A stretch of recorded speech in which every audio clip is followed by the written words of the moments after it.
everyone. Welcome to our podcast channel. Rina YouTube 拜登啦 I am 校华 I'm Xiao Chao. Today we are going to share an interesting topic. What's the Yes. interesting topic today? 来 Blowing is with water? No Water. No You don't know I don't man know. 风水 Oh, Feng Shui. Yes. Oh, Right. Okay, so let's get connected with our 风 Feng 水 Shui master master.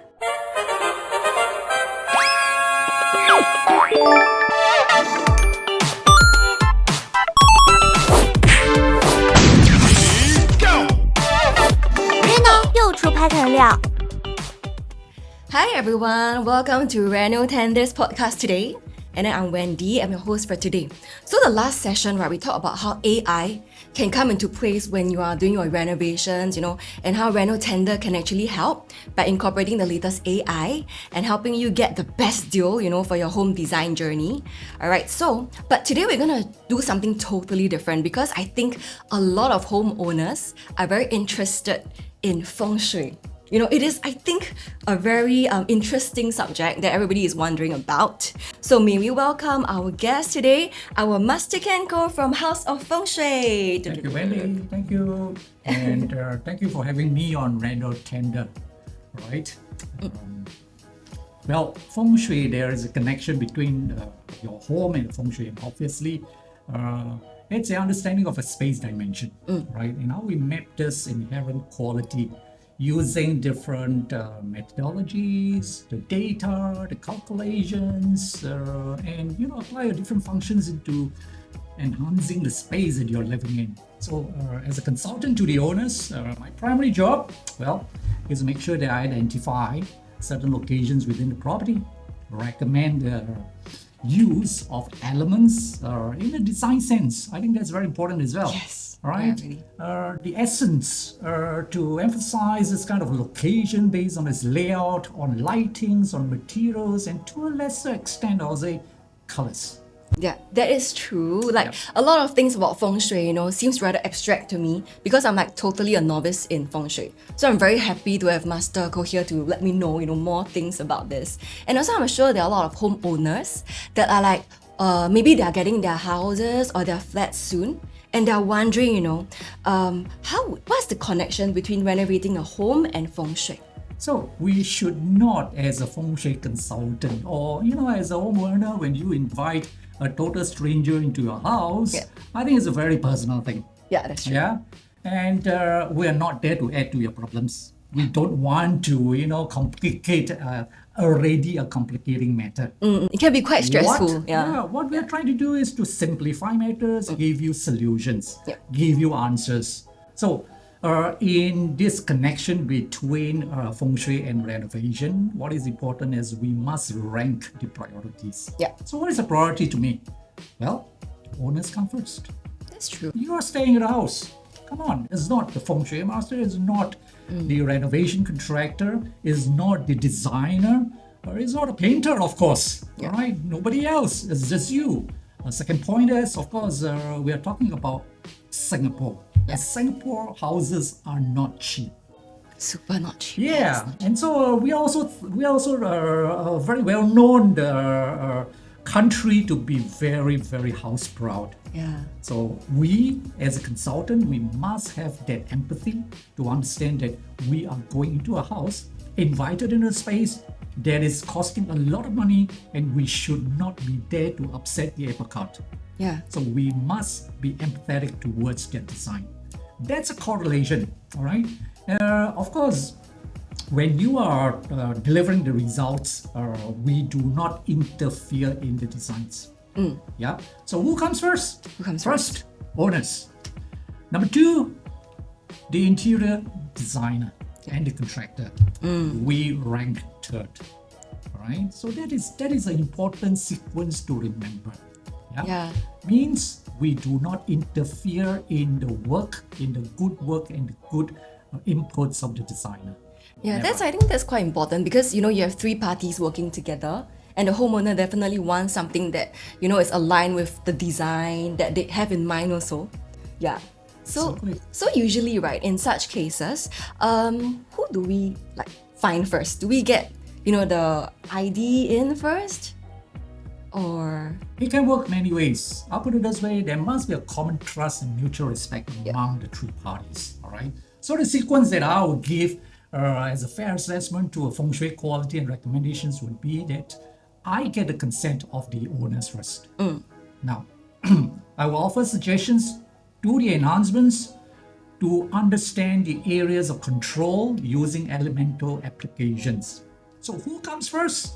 It depends. For most of it, if you are owning a new property, yeah. it will be very nice if you can create the opportunity for all three to be there at the same time. Why so? Is because if I were to get the owner's attention at that point of time, Yep.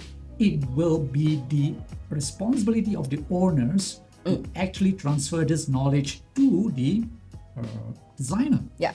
Now, isn't that a difficult thing? So if I could get all three together, it will reduce the discomfort on the owner side and make sure that nothing is being confused. Yeah, and I'm also sure, all these three parties, they would have experience working with each other before, and you all will know, how to work together. Because, I'm just imagining if you have three different parties together, what if they down there, they're debating on what to do. Yeah, but I think, because, everybody's experienced and you know what to do, so everything will Wendy, just, Wendy, we have gone through it before, and I think it's very important statement that I want to make here. Yeah. I mentioned that there must be a mutual respect, all right? And it has been proven that some designers or the contractors, due to some misunderstandings, that feng shui masters are difficult. Yeah. Why difficult? It's because perhaps they were not flexible enough. I would like to use a word, empathetic. Okay. All right. As I mentioned before, we do not interfere in the design. So that is the first cut of respect. Yeah. Yeah. If I put it out in the first meeting, I think the respect will be returned to me. So the courtesy is both ways. Yep. Yeah. So if you are already, for example, living in the house, I would say yes, it will be good to have the feng shui inputs before you get the designer in to see whatever, because it will be targeted. That is true. Yeah, it's not about a whole house if you are living inside there. So my job then to current house owners would be, I will go in, identify the problem, or I will go in and see what your perception of your problem is. Yeah. For example, you may think current house owner may think that I'd like to see whether or not my house is able to give me some boost in financial wealth, my career, my business. Then yes, it's my job to go and identify this location, whether or not it is useful for it to be enhanced. That's true. All right, or to be controlled. Yeah. Yeah. But then, in feng shui terms, there are many, many things. It's not all about money. Trust me, there are people who come to me and say, don't talk to me about money. Yeah. Okay. Why is it? Well, because their priorities are different. Maybe it is about health. Yeah. Perhaps it is about relationship. Yeah. Most importantly, it may be about your children. Yes. So I there are think. different targeted areas that you want to touch upon as a house owner. That's true. I think it depends on everybody's, what's their area of concern and everything. So maybe before you even get your ID, or maybe before you even get your contractor in, you can already think about, such stuff, and then discuss with master first. And then, you can later tell your ID and also your contractor, what are your concerns, and all of them can work together at the same time to get the best possible outcome. That's true. Yeah. That's true. So, getting more into the feng shui aspect, so I would like to ask, what are some common feng shui applications? And, what are some ways that we can incorporate it? All right. Yeah. Most importantly, I also want to make a statement that there are many, many kinds of different applications here. None is more superior and none is wrong. I put it this way, because we must respect every practice within the industry. All right. However, I would say that in my 27 years or so of practice, I would lean towards certain things that are more practical. When I say practical, it means I've always mentioned my empathy towards the house owner comes first. Yeah. In other words, I'm not going to go into a house to do recommendations in such a way that it's going to turn your house upside down. Yeah. Or worse, to turn your house into a space or a home that you would hate to go back to. Now, this is my primary concern. Yeah. Right. Because I think that makes the feng shui, you know, it changes the reason, like it makes it like totally different from what you're intending. The energy changes. Right? Almost on the reverse. Right. Yeah, You know, correct. can you imagine I get a feng shui master into the house, he recommended something. There are only two things that you can do. One, believe him totally, apply it, and then you hate it like hell. That's true. And then you don't like to go home. Yeah. Right? And That's defeats gonna the create purpose. That's going to create a different reverse psychology onto, you know, getting a good feng shui out of the house. That's true. Or the other thing is, you could just, well, ignore the feng shui master. But when you ignore the feng shui master, you can't sleep. You know what's the main thing here is to get the right feng shui master. Well, well, like I said again, I want to be fair to everybody, to each his own, and therefore, when it comes to applications, for example, I use something that is very elemental. Yep. Now, when I say elemental, it simply means that when I do things, it will be based upon the studies of classical feng shui applications that will require certain things to be done, and it's got nothing to do with symbolism. Okay, that's very good. Very Alright? useful. Yeah. Now, when I say symbolism, it simply means that I must understand that some homeowners may not like to have too many things within the house to complicate the house. Yep. Given another fact, our houses in Singapore are not so big, Very small. right?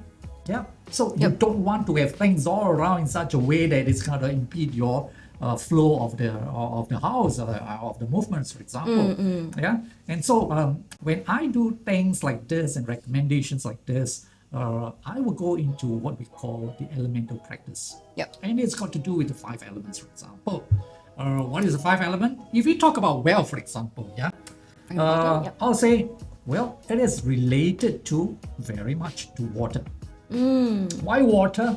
Simple. Because in a classical text, water is the only medium for you to collect the positive energy. And so how do I use water? That's a question, you know. When I say water, how do I use water? Does it mean that you hang a picture of a waterfall or a Pacific Ocean and you say that it is water? No, that is a picture. Yep. That's different. That is a painting, that kind of thing. All right. When I say water, it means real water. And how would you make sense of the real water within such a small space? I will tell you. If you could afford the space, then I will tell you, you could use or construct what we say a water feature. Yep. I've seen a lot, in those houses. The other thing is, given our small space within our apartments, I'll recommend a fish tank. Oh. And I don't need a fish. Really? So you can have. Oh. Well, the point is, you got to have active water. So this water will come in a fish tank or setup with a pump, light, and filter. Okay. Maintenance free, activates well. You got it. Oh, so that's a very good tip, I think I'm gonna order a fish tank next. But then when my friends come, they're gonna ask me, hey, why there are no fishes inside? Exactly. Yeah. Yeah. Give it 2 more visits and then you get sick of asking you the same question. That is interesting. That's interesting. What about things that is going to be kind of enhancements for identity, your image, your career, that sort of thing? Well, it's got a lot to do with, for example, the enhancements of yang energy. So yang energy basically means brightness. So how do we use brightness in a house? Well, you don't have to, in the past, start to burn things within the house. It's a very dangerous thing, right? So I would use things such as electrical lights. Ah, okay. It could be lamps. Yeah. It could be something that is, bright. Yeah. So that is an application. Now, one of the more interesting thing would be this. We cannot be just talking about enhancements. Yeah. There'll be things such as suppression. Suppression means there will be certain spaces within the house that could be negative. Not every house comes with everything that's 100% positive. Yeah, if only, So, but no. if only, right, indeed. So, when it comes to a negative sector within the house, what do? You need to control, and most of which are actually harbored by what we call the earth element. 就是土星, all right? Okay. Means I have to digest this earth element. And how do I digest the earth element? Simple again. One, if it is in the bedroom, I will ask them to actually buy a safe. It is not just a heavy metal, it is useful for you to keep your money. Oh, Right? I didn't know Now, that. second thing is, just in case it is, what about the space that is in the open, for example, in the living room? I can't ask you to put a safe in the living room. It's not nice, right? Well, what represents heavy metal? I'll say this: go to the sports shop and get dumbbells. We're talking about metal ones. Now, who is going to accuse you of doing feng shui when they see a dumbbell in your living room? Nobody. So if you see a dumbbell in your friend's house, right, maybe they're not using it for exercise. Now you know. Now I know already. I should do that too. Exactly. Okay. I didn't know that Yeah. because I think the metal, it creates a more kind of like stable, is it that kind of symbol? More stable kind of symbol in your house. to In a way, if we use it as an enhancement, yes. Yeah. But what I was just explaining to you would be the fact that we are actually doing something that is to suppress the negative energies. So Okay. pure metal. Okay. Pure metal is very important. So I love like how Master Ken is teaching us about how to use this kind of things but in a more modern way, because a lot of the youngsters, I think when they get their houses, when they think about feng shui, I think they are very worried like, oh no, am I gonna have like golden coins? Am I gonna have to put dragons around my house, that kind of thing? And then it deters them a bit from like choosing to go with feng shui. Yeah. You see, Wendy, that brings us to the point Yeah. about whether or not you need gold coins or to attract good luck or door lions protections. Well, with due respect, like I said again, symbolism. This is called symbolism. Symbolism has got a rich history, a culture. It's got heritage values, which I am not averse to. I don't oppose it. In fact, it's very good. We should kind of preserve it. All right. But I'm sensitive to the fact that our homes are probably the most expensive asset that we can own. Yeah. Right? And I personally don't want to have, like I said again, a feng shui guy and come and invite me and turn it into something that I'll hate to go home to. Yeah. All right. So as a result of this, I would say yes, it is fairly important for me to make it such that when I do a feng shui recommendation to a house, I make it look as if it is not feng shui at all. That's true. I think just like everything, feng shui also goes with the times, and then everything has to adjust to like the modern and changes and the taste of people also to adjust to it, right? Yes, indeed. Yeah. Yes, indeed. Okay, so all right. So we often hear that we need an auspicious date for renovation. Okay, can you tell me more about this? Like, how do we choose this auspicious date, and why is it so important? It's important. You would have heard about it, this trinity in life. In fact, it's got a lot to do with feng shui. Yep. In Chinese, they call it Tian Di Ren. All right. Tian, heaven. Di, space, earth. Ren, people. So the point here is we are trying to make a linear alignment amongst this tree, which is very difficult to apply, I put it this way. And therefore, one of the critical things is to make sure that with and given our ability to control the time to do something, when I say do something means to activate a certain space, it is best that we choose a good timing so that we are aligned to the earth, which is Di, vis-a-vis your home, to heaven, Okay. vis-a-vis the energies. Yeah. All right. So we have actually as a Chinese, as an Asian society, we are very attuned to, good timing, for the right thing, in front of the right people. That's how success comes around, right? So, when there is this thing in Chinese culture, this thing called the Tong Shu. We call it the Tong Shen. Tong Shen is basically a book which is published annually, right? And this book actually is used very primarily in today's applications for people who wants to get married, for them to do some opening ceremonies, but it's actually more than that. Yeah. So, in respect of this importance to choose a good date, it simply means that we are trying to choose the best time available to start the renovation. Okay. That leads us to another thing called groundbreaking. Yeah, I was wondering what's this groundbreaking thing. 就叫做动土. 动土, okay. All right. So, if you were to digest this question, this two words, 动土, basically means moving the ground, moving the earth. And so, where did it got attached to? Most of the time, I would say, again, it becomes a misconception, right? Most of the time, people's direct application of 动土 would mean to take a hammer, go to a certain space and start hammering the ground. Now, Really? Oh my god. Now, if you're moving into the new condo, you don't want anybody to smash up your house, Yeah, what if it's That's ridiculous, isn't it? Okay. So, we got to have a very practical approach to this. Now, what about something else which is commonly practiced? Which is, well, if I don't want to break the ground, 动土 can simply means that I take like a rubber hammer or a wooden mallet, knock it 3 times, do a war cry and say 动土了. Well, does it resonate with you? Does it really move the earth? It doesn't. Hardly, it doesn't. Yeah. Exactly. Unless you use a hammer, you really Exactly. So let's take it into proper context. 动土 basically means to choose a certain location which has been identified to be a positive location within the house. Yeah.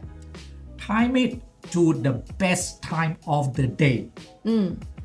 And then move the earth. Okay. I will usually recommend people to drill into the wall for 30 seconds. Don't you think that is more appropriate to move the earth of that location True, yeah. than just to use a rubber hammer?